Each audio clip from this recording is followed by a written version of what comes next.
Bonsoir, je suis Bernard Pongui et ce message s'adresse à tous les représentants des pays de l'Union européenne, les pays de G7, en fin de compte à toute la communauté internationale.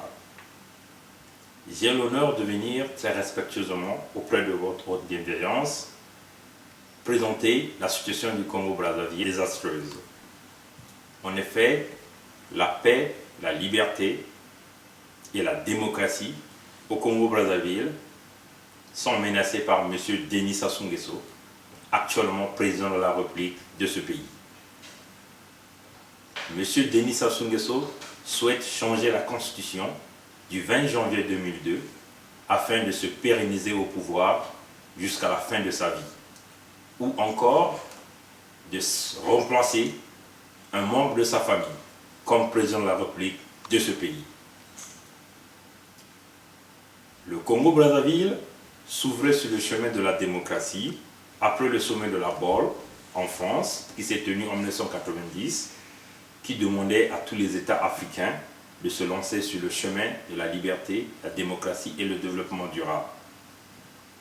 C'est ainsi, en 1991, avec le soutien des grands pays démocratiques, le Congo-Brazzaville a tenu sa première conférence nationale souveraine qui permettait donc à tous les fils et filles de ce pays de pouvoir s'unir et créer un système démocratique à multipartis. Après la réussite d'une conférence nationale souveraine et l'installation des institutions de l'État, le Congo-Brazzaville était le pays qui devait donc élire un président. À cela est née l'élection du président Pascal Lissouba, démocratiquement élu par le peuple congolais en 1992 pour un mandat de 5 ans. Seulement, en 1997, M. Denis Sassou Nguesso, qui fut déjà président de la République du Congo de 1979 à 1992, 13 ans, procédait à un coup d'État qui mettait fin au début de la jeune démocratie du Congo-Brazzaville. Depuis ce jour, le parti unique, le PCT, Parti congolais du travail, faisait son retour dans ce pays, entraînant la situation sécuritaire, humanitaire et socio-économique très désastreuse des populations. Après une période flexible de 5 ans, c'est-à-dire de 1997 en 2002, M. Sassou Nguesso substituait à la Constitution de 1991, Constitution élue par la Conférence nationale souveraine, qui était une Constitution taillée sur mesure à son propre profit. Il augmentait le mandat présidentiel de 5 ans à 7 ans.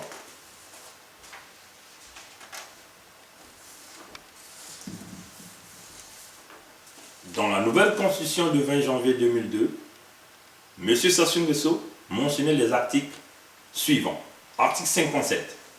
Le président de la République est élu pour 7 ans au suffrage universel, direct, et il est rééligible une fois. L'article 58. Nul ne peut être candidat aux fonctions de président de la République s'il n'est âgé d'au moins 40 ans et au plus 70 ans à la date du dépôt de sa candidature. Article 185. Aucune procédure de révision ne peut être engagée ou poursuivie concernant le nombre de mandats de président de la République. Sous la Constitution du 20 janvier 2002, M. Sassou Nguesso s'est déjà fait élu président de la République du Congo par 2 fois. Chaque mandat a eu une durée de 7 ans. De plus, il a déjà au moins 70 ans d'âge. M. Denis Sassou Nguesso ne peut plus être candidat à l'élection présidentielle par rapport à l'article 57, 58 et 185 de la Constitution congolaise.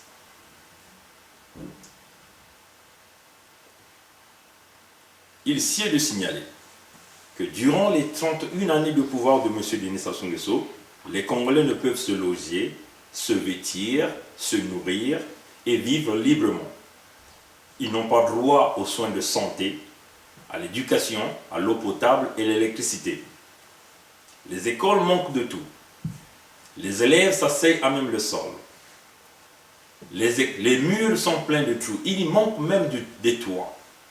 L'université est quasiment inexistante. Il y a un manque criard de matériel et de professeurs qualifiés. Le chômage a atteint le sommet le plus haut au Congo-Brazzaville. La jeunesse est totalement abandonnée à elle-même. Les services sociaux sont inexistants. Les hôpitaux manquent des médicaments, des médecins et même d'élévateurs. Les femmes sont entassées dans des blocs d'accouchement où il manque de lits nécessaires et les conditions sanitaires pour les nouveau-nés. Les Congolais ne peuvent voyager d'un point à un autre par manque de réelles infrastructures routières. Les Congolais meurent chaque jour par accident routier. L'insalubrité des villes au Congo-Brazzaville est à l'origine de nombreuses épidémies. Les atteintes graves des droits de l'homme ainsi que des violations de lois de la République au Congo-Brazzaville sont des sujets quotidiens. L'impunité du pouvoir est très accrue. Le régime au pouvoir, par la bénédiction de M. Sassou Nguesso, tue, écrase tout opposant à leur idéologie non constructive et tribaliste. Les libertés d'expression et de circulation des Congolais sont entravées par des méthodes de répression abusive, illégale et d'inculpation fantaisiste. Une barbarie restreignant la liberté des actions des partis politiques et aussi des mouvements des associations des citoyens du Congo-Brazzaville. Un climat de terreur règne au Congo-Brazzaville. Tout le pays est pris en otage par un clan minoritaire qui est assisté par des généraux au régime militaire au pouvoir au Congo. M. Denis Sassou Nguesso dirige ce pays en opérant des pratiques et des méthodes staliniennes qui consistent à ôter la vie à tout opposant, ethnie et groupe qui s'oppose à sa politique. En question de rappel, en 1997, après son coup d'État, M. Denis Sassou Nguesso ordonnait une extermination ethnique des populations du sud du Congo, des tueries, viols des femmes et disparition de plus de 700 000 Congolais qui jusqu'à aujourd'hui n'ont jamais retrouvé une vraie justice. Ces crimes sont restés impunis. En 1999, sous l'escorte du Haut Commissariat des Nations Unies pour les réfugiés, 353 de nos compatriotes étaient assassinés et leurs corps dissimulés au beach de Brazzaville par le régime de M. Sassou Nguesso. Jusqu'à ce jour, ces crimes sont restés impunis. En mars 2012, le régime de M. Sassou Nguesso faisait exploser un dépôt de munitions qui se trouvait au centre de Brazzaville. Une explosion meurtrière qui entraînait la mort de plusieurs milliers de Congolais. Beaucoup de familles et des enfants sont restés orphelins de deux parents. Jusqu'à ce jour, ce crime est resté impuni. Le pillage systématique du Congo-Brazzaville est assuré par M. Denis Sassou Nguesso, sa famille et ses amis autour du pouvoir. Des crimes économiques qui sont d'ailleurs en cours de procès dans les tribunaux français, sous les biens mal acquis. Cependant, des indications démontrent que M. Sassou Nguesso veut violer le contenu des articles 57, 58 et 185 de la Constitution congolaise. Il veut faire un coup d'État constitutionnel afin de demeurer au pouvoir à vie et transformer le Congo en une monarchie. Pour ce faire, M. Denis Sassou Nguesso et le PCT mènent des campagnes d'intimidation et de menaces pour des populations qui s'opposent à un plan de changement de constitution. M. Denis Sassou Nguesso et le PCT rappellent aux populations les atrocités qu'elles ont été victimes lors du coup d'État de 1997. M. Denis Sassou Nguesso achète des armes de guerre. Il recrute des mercenaires. Il forme des milices militaires. Il constitue des camps d'entraînement militaire. Messieurs, en changeant la constitution, M. Sassou Nguesso et le Parti congolais du travail compromettront à la démocratie et à la paix au Congo-Brazzaville. Le fait que le taux de popularité de M. Sassou Nguesso est de 11% seulement, la majorité des Congolais, c'est-à-dire les 89% des Congolais, sont contre et s'opposent au changement de la Constitution. Ma peur est de voir les répressions, tueries massives des populations arriver dans les prochains jours ou prochains mois au Congo-Brazzaville, comme il fut le cas en 1997. Aujourd'hui, les populations du Congo-Brazzaville sollicitent votre aide. L'Union européenne, les pays du G7, les grands pays comme la France, le Canada, les États-Unis, l'Allemagne, la Chine, la Russie, de pouvoir les aider afin d'installer une vraie démocratie au Congo-Brazzaville. Les Congolais sont déterminés à arrêter le plan de changement de la constitution de M. Sassou Nguesso par un soulèvement populaire avec les mains nues.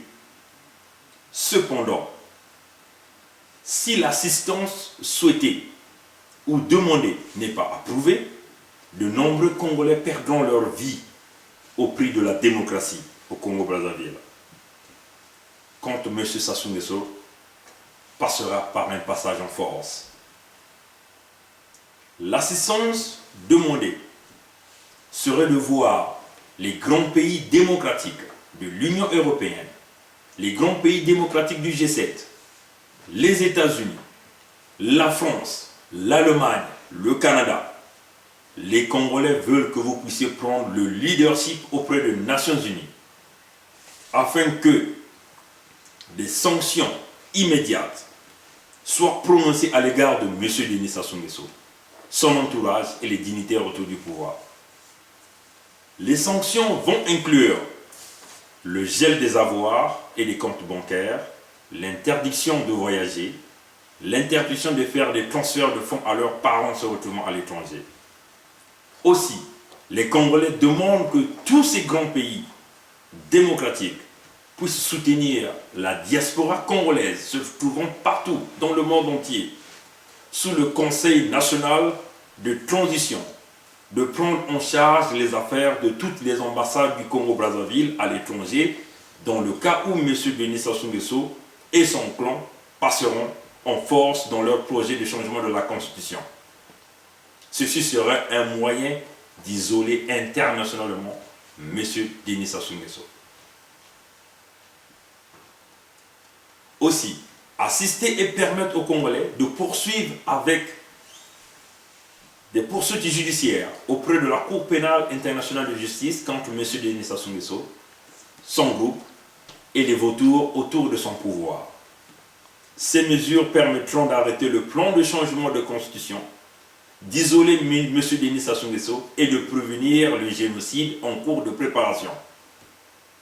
Nous pensons que la situation du Congo-Brazzaville doit être réglée ou une solution doit être trouvée immédiatement et que ça urge. Nous vous interpellons de réagir tout de suite. Car si vous ne le faites pas, de nombreux Congolais vont mourir.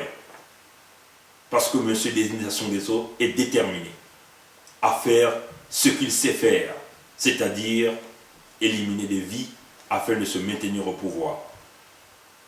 En terminant, la paix n'est pas seulement l'absence des violences ou des guerres, mais c'est aussi la reconnaissance de l'autre. La paix représente le respect, l'intégrité, l'égalité et la liberté. Et tout ceci manque au Congo-Brazzaville et ça dure bientôt 32 ans. Merci pour pouvoir écouter ce discours qui vient de la part de Bernard Pongui et qui parle au nom du peuple congolais et qui veut et qui souhaite votre assistance et votre aide. Je vous remercie.